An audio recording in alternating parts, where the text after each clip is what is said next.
Hi, I'm the customized logo that starts off every episode. Or should I say customized Jolly Roger, Annie. And I'm the dark lighting that looms over 75% of this show, Minty. Holy shit, this show had such a bad lighting problem. And welcome to FunUntitled, where we say F you to every episode. Podcast, what do I say here? Specifically to One Piece live action on the Netflix, which, don't get us wrong, it's really good. Oh yeah, like the best live action adaptation. We haven't seen Last of Us, but I'm guessing it can't be as good as the One Piece. I think it's fun. I mean, like the sound, the actors, the imagery, the sceneries, how they retold these stories, just like perfection. Oh, when the orchestra version of the One Piece opening one we all started playing, I was like, yes, you people get this. Because you love OSTs. I do. So let's get into this. Wait, no, first of all, spoilers. And second of all, so Minty and Annie grew up on One Piece. We know the East Blue like the back of our hands. We also just saw it like in the past 2 years. So I think the Netflix did a good job changing it slightly to make it shorter, but also make it more interesting for like people who already know the story, like keep you on your toes. Like we're going to talk about this episode by episode, but jumping forward, when they were doing the whole Silt village and they trapped them in the house and it was like kind of horror movie vibes, I was like, what is this? There's a lot of horror movie vibes, I feel like. Kind of, yeah. The Buggy tormenting Luffy, the Kuro hunting down Kaya. Like, it's good. It's like a nice atmosphere because they can't match the happiness and the joy that the anime has, so they have to bring something more somber, but something more like dramatic. I will ask you one question. Do you think One Piece kind of got Riverdaled? How like the Archie comics is all super colorful and happy, and then you cut to the live action Riverdale, and it's about like catching serial killers. I wouldn't say it goes that far because it doesn't really change the story of One Piece. I mean, I've never seen an episode of Riverdale. I didn't even realize it was about catching serial killers. I just thought it was about one twin without his other twin. But I think the live action, I don't think it made it somber. It's a trend with a lot of live action. Like kind of like Sabrina the Teenage Witch, The Winx Club. For some reason, whenever the Western people make an adaptation, they have to make it more dark and serious. Sure, I didn't mean it in that way at all. No. I just wanted to tackle that out right off the gate because people said that on the internet. Like, No, that's like totally not true. Look, guys, the lowest bar is Dragon Ball when they made that into a high school drama.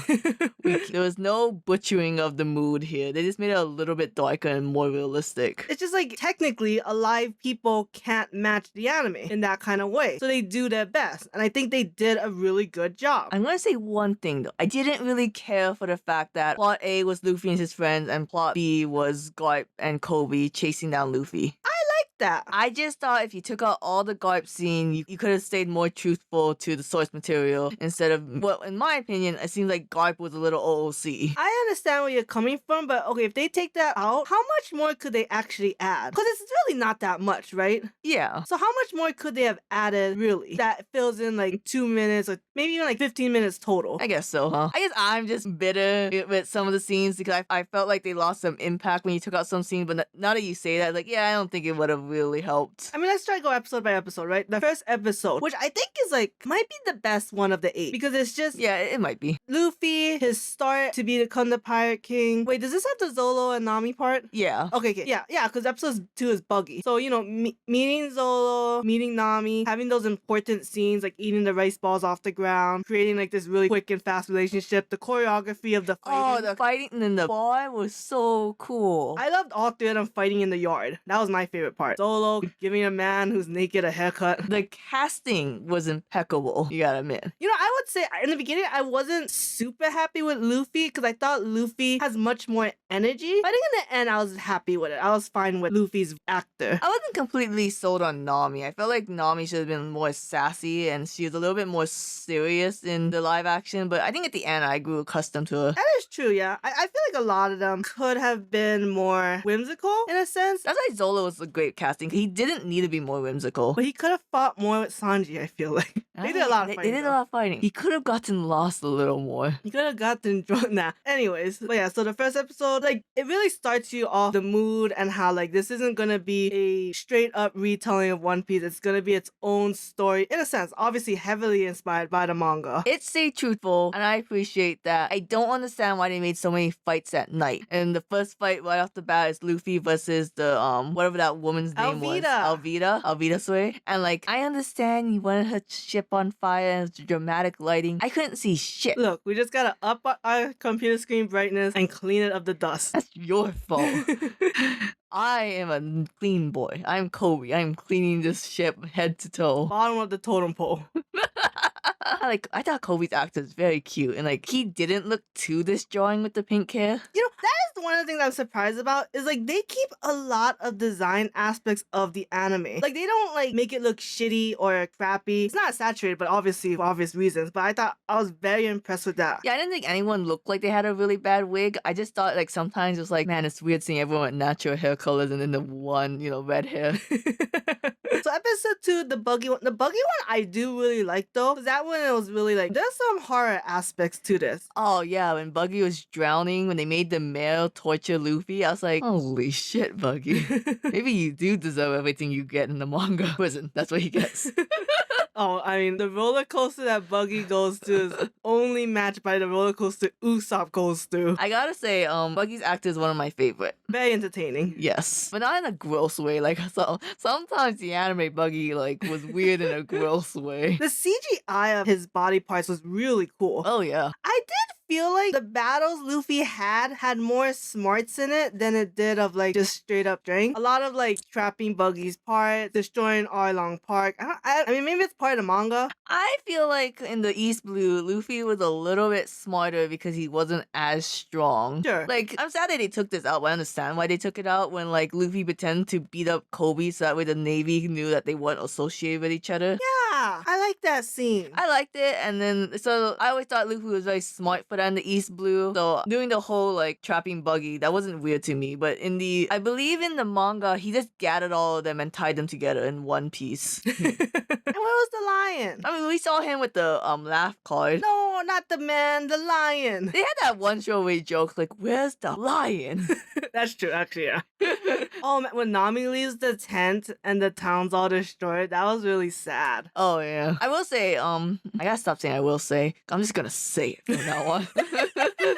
I thought it was cool that they hired actual One Piece fans to show him more One Piece tidbits, like how Mr. Seven went to recruit Zolo into Baroque's work. Like that was a throwaway line in the Alabasta arc when he made it into a whole fight in episode 1. Oh my god, that's one of my favorite lines. Where it's like, we're serious about bringing you in. It's like, then why'd they bring number 7? Yeah, they would have sent number 1. And then later on he fights number 1. Oh man. Or then Crocodile being a girl. Oh yeah, but he was there at the execution and he was a girl. And I'm like, I love the fact that Oda said you can change anything except making the crew fall in love with each other. Which I actually like knowing that tidbit going in, because then it's just fun. You don't have to think about romance. You don't have to think about things getting messy. They're just gonna stay friends or enemies. Either one. Enemies. Because episode 3, you meet Usopp, and I am surprised on how well they did the Going Merry's head. Oh, I thought you were gonna say I'm surprised that they based the ship off the most beautiful man in the village.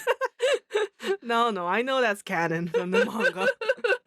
Well, yeah, it looks very nice. I mean, okay, so talk about episode 3 and 4, the whole Usopp story. They made Sham blue hair and pronouns. I couldn't believe it when I saw it. You know, I don't understand the reasoning for it, but if they're gonna do stuff like this is my dream, okay? You listening? You know when they do the fake One Piece Straw Hat Crew? I want that to be all the original voice actors. You know what I mean? Like all in the like One Piece voices, dressed up shittily, and just going around town pretending to be the Straw Hat Crew. Even Chopper's one just being a girl in like a reindeer hat. Fun fact, the Japanese dub, like they did try to get most of the original voice actors back. That'd be cool. That's cool for them to do. But in America, that's what I want to see. In America, I want to see these people fly over all these Japanese actors. Can't speak a lick of English. You're gonna learn, bitch. But I will say, so them taking out like the 3 boys. What's his name? Dangle? Oh, the hypnotist guy. Yeah. Honestly, I think those choices are fine. I would kill for a joke of that Django guy being like, "Hey, I'm here to hypnotize the girl so she gives you the right suit at his shipyard." Oh, what? You got defeated? Oh, the Marines are here. Yeah, I'm part of the Marines too. Don't hurt me. I will say, I would have loved to see the 3 boys' heads. Oh, yeah. Right, Like 'cause- on a stick witness. That's how Kuro made people know he's a pirate. No, like, they could have just been in the background running around. Hey, maybe. Being like, hey, it's Usopp, he's lying again. Let's go follow him. And the mom being like, no, you shitty kids, get back there. He's gonna get you killed with his lies. Yeah, fuck you. I love carrot and onion. And I think it's green pepper. yeah. I'm trying to remember what the hairs look like. I was like, I know Pepper and Cat, but who was the third one? He does look like an onion, though. I think this arc was okay. I think Usopp's role was reduced a little bit too much to the point where it didn't make sense to me why he joined the crew. What do you think they should have added? I think they needed him to actually be in a fight scene where, like, you know, he did more than just shoot Kuro one time. And I feel like he only got recruited here because he is Yasop's son. Because I feel like in the anime he did a lot more fighting and he did a lot more heartfelt trying to protect Kaya from Kuro. That's true. I mean, I guess because the way they wrote it, right? Because originally all of Kuro's crew came. Yeah. But in this one, it's just the three of them. Yeah, that's why, you know, Usopp had to lie about his whole stupid army against his stupid army. Oh my god! I actually really like that scene where, isn't it like he pretends to have a whole army behind him and through that intimidation he kind of like helps fight the Black Cat? Yeah, a little bit. Oh man, I like that scene. They did take out a lot. How dare they? But I still could go out with the kids and the hypnotist. Oh, cool. Was really creepy, but I wonder why. I don't know if this part of the original was Zolo like, haven't I seen you before at Disco Mirror Ball Island? It's like, whoa, Zolo, what were you doing at the Disco Mirror Ball Island? Which is actually a good question, right? Because Kuro has been like a butler for a long time. I think he's probably been a butler longer than Zolo's been a pirate hunter. See, in the original, he was poisoning Kaya when she was like a child and feeding her that blue goop, I guess, the Windex bottle.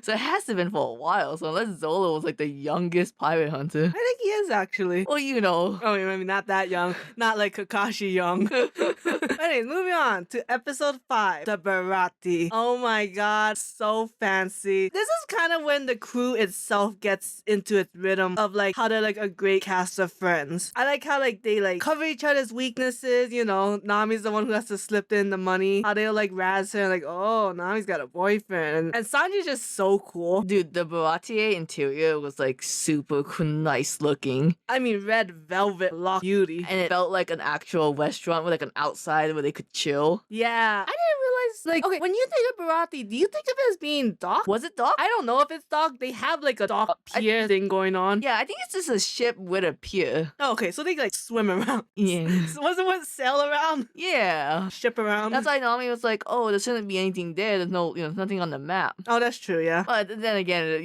who puts a food stand on a map? So it's very beautiful. And honestly, I'm glad they took out the Don Craig part. How dare you? I know someone who ships herself with Don Craig and the Pearl guy. Oh my god, I forgot about Pearl Guy. Wait a second, Gin was no longer part of the Don Craig's people. Wasn't he always? But not in this live action. That is true. Because he was like stranded on the sea for a week and Mihawk literally just whipped Don Craig's ass. Yeah, that kind of makes it weird of like, it ruins the story just a smidgen. And because like, okay, if Don Craig came, then that means, okay, Mihawk had to be in the East Blue. But now that you have Gin's story of how they got the fear in the Grand Line, it was just like, so somehow Mihawk flew. Actually, even Gin and Mihawk both flew from the Grand Line to the East Blue. Well, they already wrote that out, babe, saying that Gin's basically not part of Don Craig's crew, I think. I thought he's just not part of it because they got obliterated. It's kind of vague, so. What matters most is that Usopp drank with Mihawk, and that was a scene we all needed. I liked his outfit. That's like his fancy going outfit because it just plays to the story that Usopp likes to pretend he's better than he really is. Like, he really did look like an old-fashioned pirate captain. That guy's got, at that point, his nipples out there. I know you got kissed by Kaya. This didn't happen in the original story. That doesn't mean you can walk around like you're a Chad. Nami didn't let him swing his dong out, so he's only left with his nipples. I'm surprised that Nami stayed and she didn't steal the Going Merry, and that they had to use Buggy to try find Nami. Oh, yeah. I like that, because it's almost like a fake out for the real fans. Yeah. And then there's like the dramatic moment with Arlong. Like, that was really nice. Yeah, Arlong coming to Bharati, it's like, what the fuck? The One Piece live action is keeping that #1 D&D rule. Do not split up the party. So they did Sanji's past so much justice. Oh my, that was really good. They really hammered in the devastation that they were in. I wish they didn't write out the part where Sanji was like, I would never eat my guests' leftovers. That's disgusting. So like, Sanji, since how he is now, like never waste food. Oh, what's that oregano thing from? It's so funny.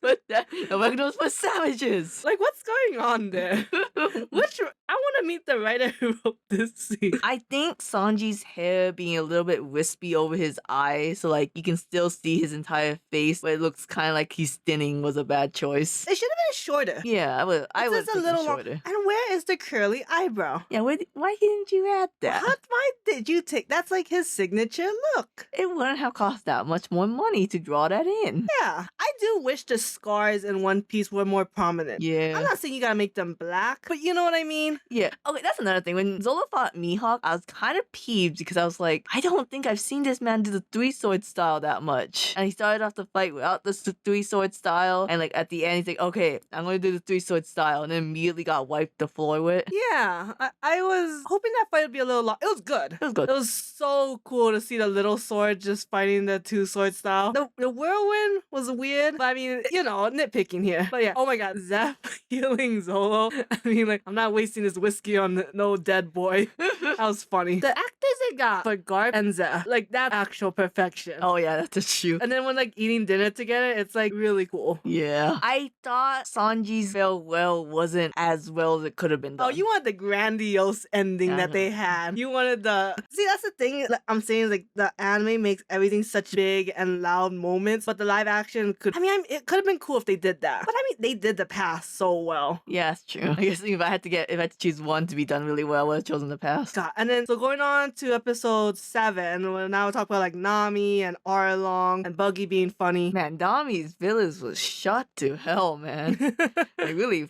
Okay, controversial. We get into Nami's shit. We find out why she joined Arlong's crew, because like, oh, I thought she was our friend, but she's being really mean now. Then you find out, oh, even though she's working with her mother's killer, she has a reason, because she's trying to buy back her village. I wish they didn't change the Bellemere part so much. I feel like you could have kept it to the original and not changed it that much. I felt, yeah, I do kind of feel that too. Like, they didn't do the Bellemere's one as well as I would have wanted. Because to me, the Nami past is a perfect writing of a backstory. Yeah. Because they did Sanji's one so well. Nami's one, I'd say it's like 90% there. My problem was, okay, in the live action, she's like, I only have 100,000, so... Yes.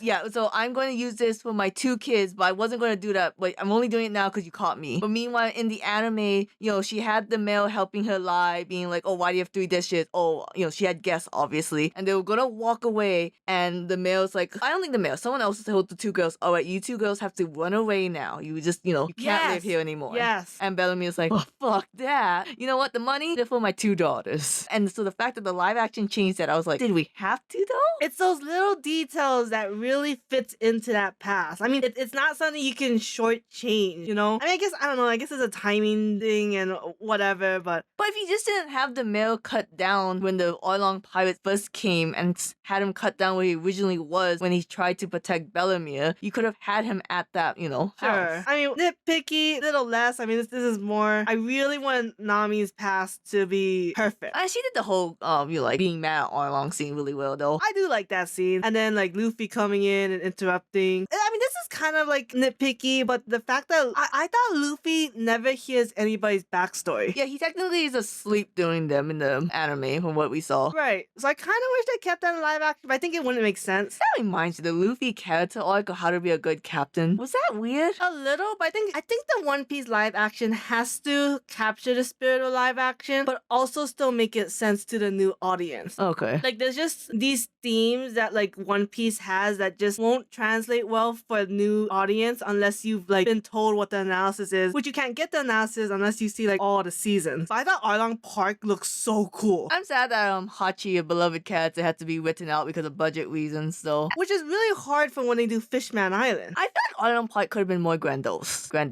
It felt like it was just kind of a fair where, like, it was like one house with a bunch of booths outside and a clown tied to one of them. True, but I also feel like, look at who's he's stealing from. How much money is he honestly getting? This is something I asked you. It was like, did you think they did the racist allegory? Like, I know this is canon. I know it's from the Fishman Island. I feel like it wasn't this this loud though in the manga. Where like he mentioned it every conversation. I think, if anything, this is something probably fans put in to help establish Arlong's character and also to make Fishman Island make more sense. Also, when you get into Jinbei's past, Ooh. you know, like, ooh. Name drop.